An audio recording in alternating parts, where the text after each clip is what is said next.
Assalamualaikum warahmatullahi wabarakatuh. Halo anak-anak kelas 10E jurusan akuntansi.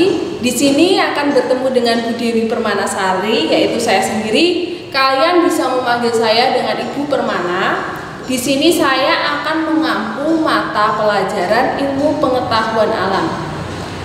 Untuk pertama, saya akan menjelaskan materi apa saja sih yang akan kita pelajari untuk semester ini. Oke. Yang pertama, kita akan mempelajari tentang gejala alam.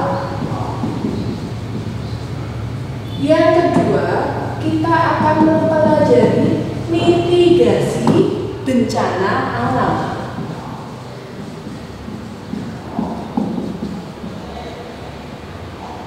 Yang ketiga, kita akan mempelajari materi dan perubahannya.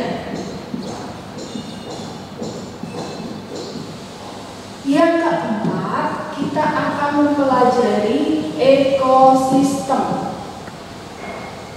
Yang kelima, kita akan mempelajari yaitu keseimbangan lingkungan.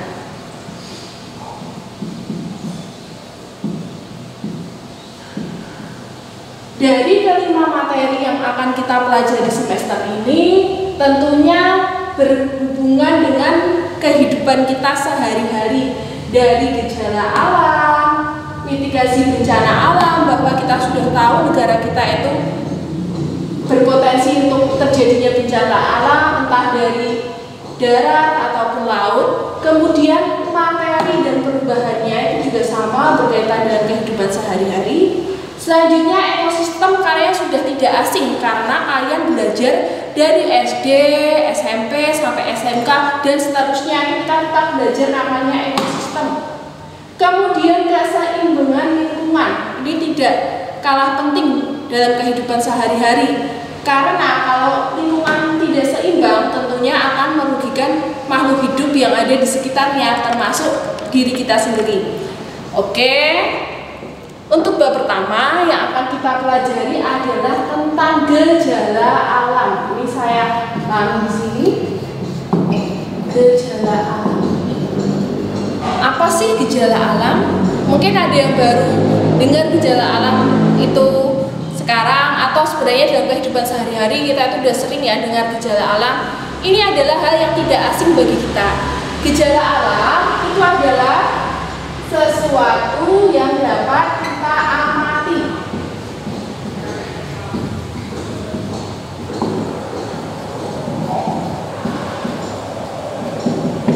Gejala alam sendiri akan dibagi menjadi dua, yaitu saya singkat ya, gejala alam GA. Yang pertama abiotik, gejala alam abiotik. Yang kedua adalah gejala alam biotik. Oke, istilah abiotik dan biotik tentunya kalian tidak asing. Saya yakin waktu belajar IPA, SD, SMP itu sudah pernah dijelaskan, tetapi saya akan mengingatkan lagi, siapa tahu ada yang lupa. Namanya abiotik di sini berhubungan dengan yang tidak hidup. Contohnya apa sih gejala alam abiotik? Saya kaitkan dengan kehidupan sehari-hari.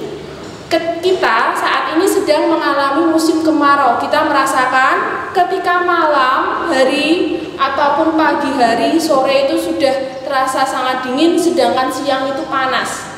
Nah, di sini adalah contoh gejala alam abiotik. Kita merasakan segarnya angin. Kemudian kita pernah mendengar atau melihat berita tentang erupsi Gunung Merapi, itu merupakan gejala alam abiotik. Kemudian ada siklus daur atau daur hidrologi. Kalian tahu daur hidrologi itu apa? Hidro dari kata air, yaitu daur air, yaitu bagaimana sih terjadinya air hujan. Di sini terdapat banyak lautan atau danau yang terkena sinar matahari, kemudian menguap, berkumpul menjadi awan, selanjutnya sampai menjadi titik-titik hujan, turun ke bumi, menjadi hujan, sampai akhirnya nanti menguap lagi. Itu contohnya dari daur hidrologi. Kalian juga bisa nanti mencari contoh lain dari gejala alam abiotik. Setelah kita belajar gejala alam abiotik, ada yaitu biotik.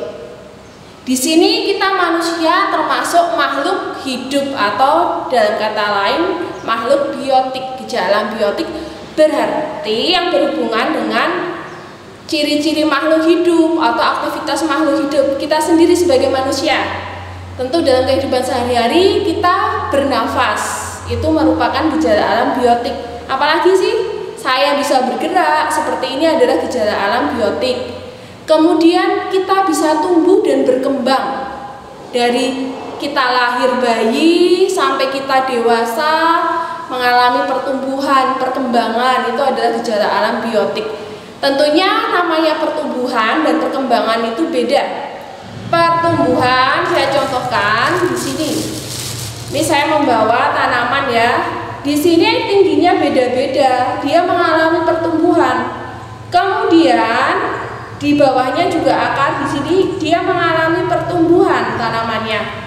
Kemudian tadi saya mengatakan perkembangan. Perkembangan bagaimana sih? Tadinya dia nggak punya daun jadi punya daun. Tadinya tanaman itu nggak punya bunga jadi punya bunga. Kalau manusia bagaimana perkembangannya? Tentunya dari pemikiran kita itu berkembang. Hormon-hormon yang kita miliki itu juga berkembang. Pada tanaman pun juga sama.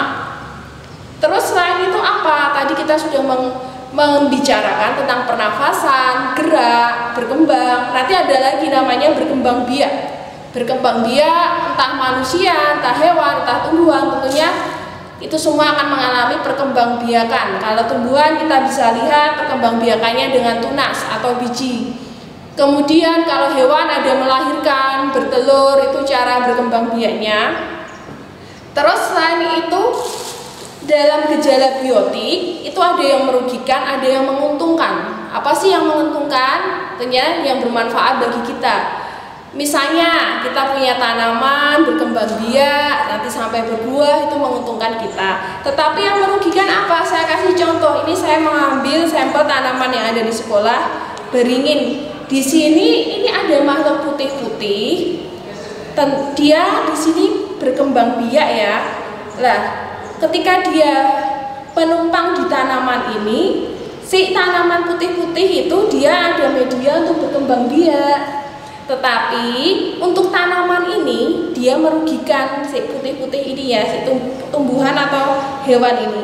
Kemudian di sini juga sama. Daun ini mengalami gulungan atau mengeriting. Biasanya sih kalau dibuka itu ada isinya. Ini juga sama. Untuk tumbuhan ini dia adalah hama. Nah, perkembangbiakan hama tentunya akan merugikan.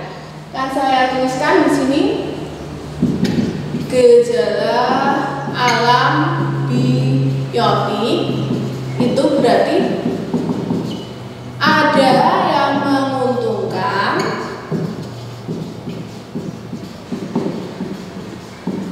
terus ada yang merugikan.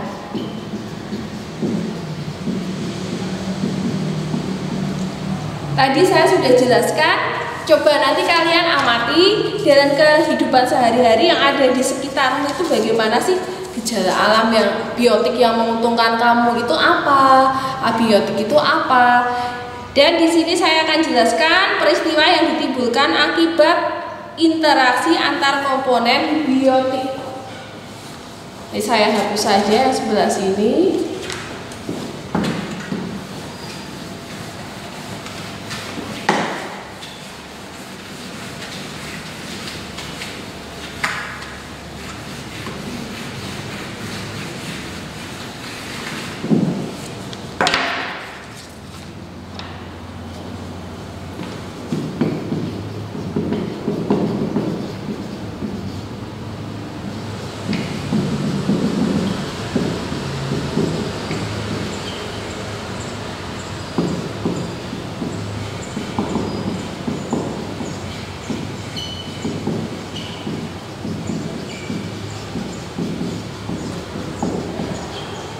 Yang pertama adalah ledakan populasi hama. Tadi yang saya contohkan di sini.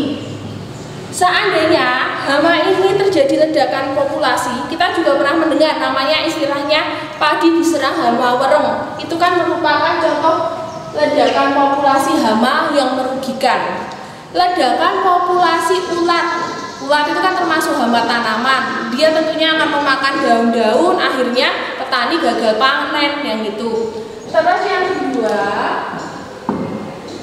ada penyebaran virus. Nah, ini yang baru menjadi trending topik sampai hari ini ya. Kalau kita mendengar atau membaca, melihat berita yang berawal dari Wuhan adanya namanya virus corona, kita lihat dulu di Indonesia masih adem ayem, kita hanya melihat berita, mendengar berita di Cina terjadi ada namanya virus corona dengan ciri-ciri seperti ini, sampai dengan gejala seperti ini, sampai kita lihat di Wuhan seperti kota mati. Ibaratnya orang Indonesia yang ada di Wuhan bagaimana caranya bisa dikeluarkan dari sana. Virus itu mudah sekali menyebar. Sampai akhirnya virus ini itu tidak hanya penyebaran virus ini tidak hanya menjadi masalah yang ada di Cina. Ternyata sampai hampir seluruh belahan dunia itu mengalami namanya penyebaran virus corona. Di Eropa sebenarnya kita sudah pernah lihat, di Italia keadaannya parahnya seperti apa. Di Amerika kita juga melihat bagaimana keadaannya parahnya virus corona itu seperti apa. Di Asia kita lihat sama, terutama di Indonesia, tapi ada beberapa negara yang bisa mengendalikannya. Akhir-akhir ini grafik untuk yang menderita corona itu ternyata mengalami peningkatan. Berarti ini penyebaran virusnya kan termasuk mudah, tapi akibatnya tentunya parah. Tidak hanya berefek kepada kesehatan kita.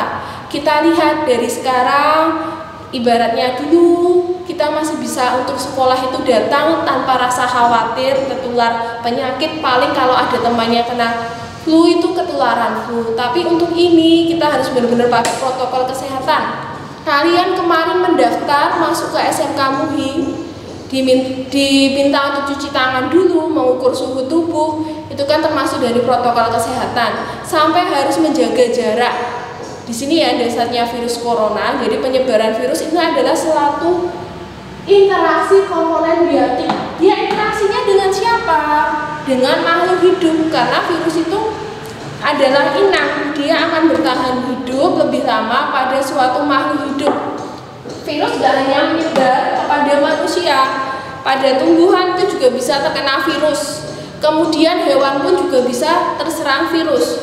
Virus itu sifatnya adalah menular ya di sini. Jadi kita perlu berhati-hati terhadap diri sendiri. Pesan saya, ingat virus itu tidak hanya corona, masih ada virus yang lain. Jadi kita harus berhati-hati dalam menjaga kesehatan. Kemudian ada lagi namanya peristiwa eutrofikasi.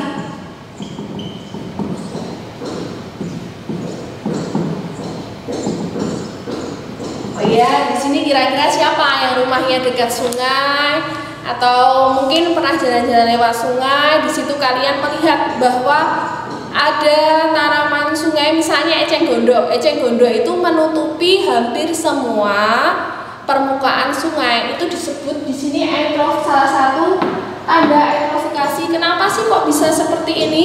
Biasanya sungai-sungai tersebut itu kan berada di dekat sawah, ya.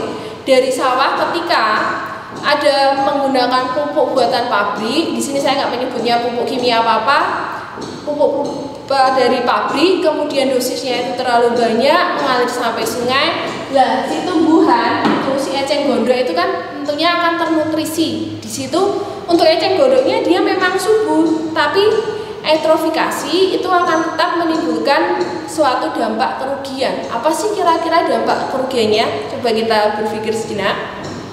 Kalau permukaan air sungai itu tertutup oleh eceng gondok, akibatnya sinar matahari itu mau masuk itu kan jadi terhalang. Tentunya akan menghalangi proses yang ada di dalam air itu. Tentunya makhluk hidup yang ada di dalam air juga akan mengalami kerugian. Itu contohnya. Kemudian ada istilah kepunahan spesies langka.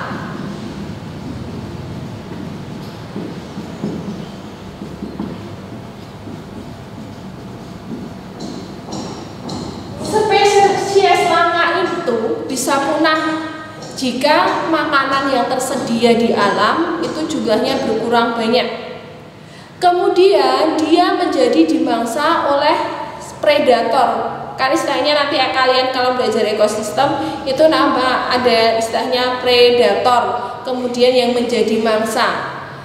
Misalnya ada suatu hewan di sini, si hewan tersebut menjadi mangsanya dari hewan lainnya, tapi jumlahnya itu tidak terkontrol karena tidak seimbang, maka akan menjadi punah seperti ini. Terus ada yang namanya makanan membusuk. Kenapa sih kok makanan membusuk itu merupakan akibat interaksi komponen biotik? Karena dalam makanan sendiri ketika ibaratnya kita sajikan tidak ditutup, di situ kan kita tidak bisa melihat bakteri secara kasat mata yang ada bernaung pada makanan tersebut. Selama dalam waktu kurun berapa jam makanan tersebut bisa basi. Misalnya saya memasak pagi tadi, kemudian untuk nanti malam tanpa saya hangatkan ternyata masakan saya tersebut basi. Atau saya menaruh misalnya sampah beberapa hari menjadi membusuk, itu juga karena ada pengaruh dari organisme lainnya di situ. Selanjutnya, setelah kita belajar namanya tadi gejala alam biotik dan abiotik, itu tadi kan saya sudah menjelaskan bahwa kita melakukan suatu pengamatan. Nah, di sini saya akan menuju ke metode ilmiah. Metode ilmiah itu sebenarnya tidak asing sih untuk kehidupan kita. Metode ilmiah atau langkah-langkah metode ilmiah. Di sini saya akan jelaskan apa saja sih langkah-langkahnya.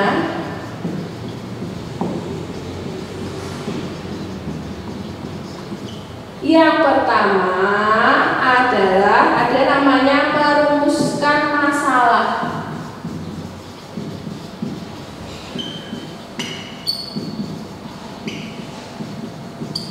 Contoh, di sini saya akan mengamati tentang ini, kenapa sih kok ini, tanaman ini bisa terserang virus, atau saya akan mencari solusinya.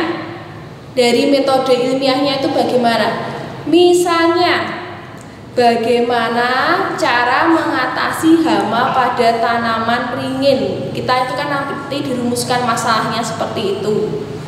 Tentunya kalian kalau mau membuat suatu judul penelitian atau kita mau mencari suatu solusi itu kan harus dirumuskan masalahnya apa. Yang jelas kita harus tahu masalahnya apa. Itu dari hasil kita mengamati, kita merasakan, kita akan menemukan suatu masalah. Kemudian ada istilahnya menyusun kerangka berpikir.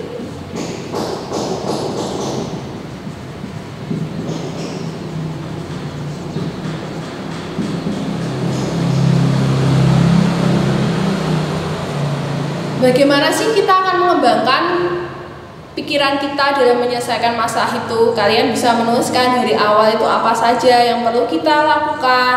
Di situ kalian tuliskan. Terus setelah itu ada istilahnya merumuskan hipotesis. Hipotesa boleh.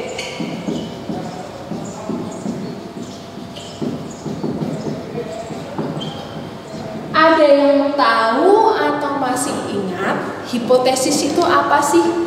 Kadang kita juga sering kok melakukan hipotesa atau hipotesis.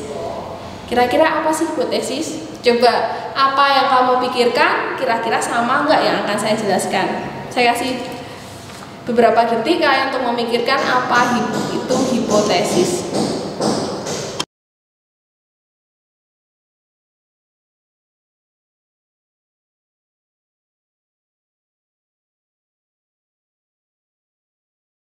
Oke, tadi hipotesa itu artinya adalah saya jelaskan di sini. Kalian nanti bisa sambil menulis apa yang sudah saya jelaskan atau saya tulis ke hipotesis itu adalah dugaan sementara.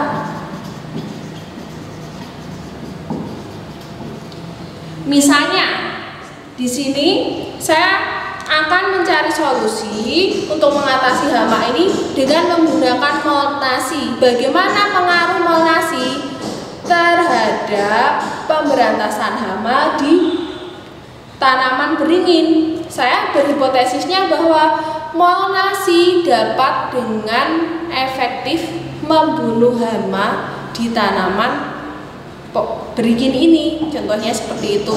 Atau berhipotesis yang lainnya, kalian nanti bisa lihat jurnal-jurnal tentang penelitian bagaimana hipotesisnya itu seperti apa. Yang selanjutnya melakukan eksperimen.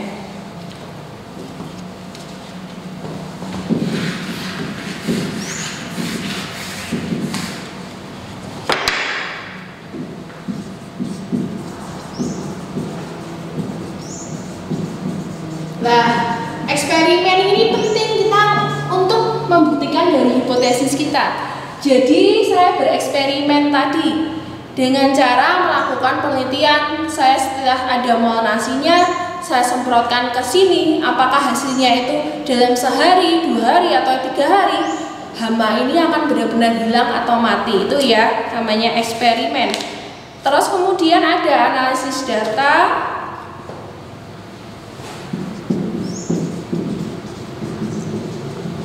Nah, dari hasil eksperimen ini kita analisis kenapa sih kok bisa seperti itu analisis data. Kita akan menggunakan sumber-sumber ilmiah untuk mendukung analisis data itu. Selanjutnya adalah kesimpulan. Tadi saya pakai molnasi, kesimpulannya berarti molnasi ternyata efektif untuk membunuh hama yang ada di tanaman beringin. Kalian bisa melihat jurnal-jurnal penelitian untuk melihat contoh metode ilmiah yang digunakan di situ dan hasil penelitiannya seperti apa. Kemudian ada mempublikasikan hasil.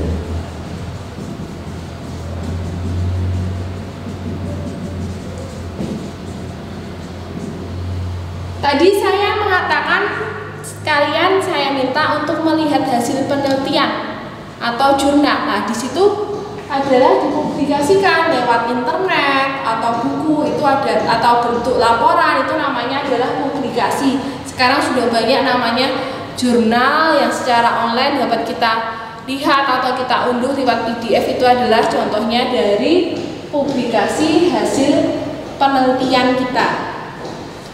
Untuk hari ini kita cukup belajar tentang pertama tadi gejala alam biotik, abiotik, kemudian metode ilmiah.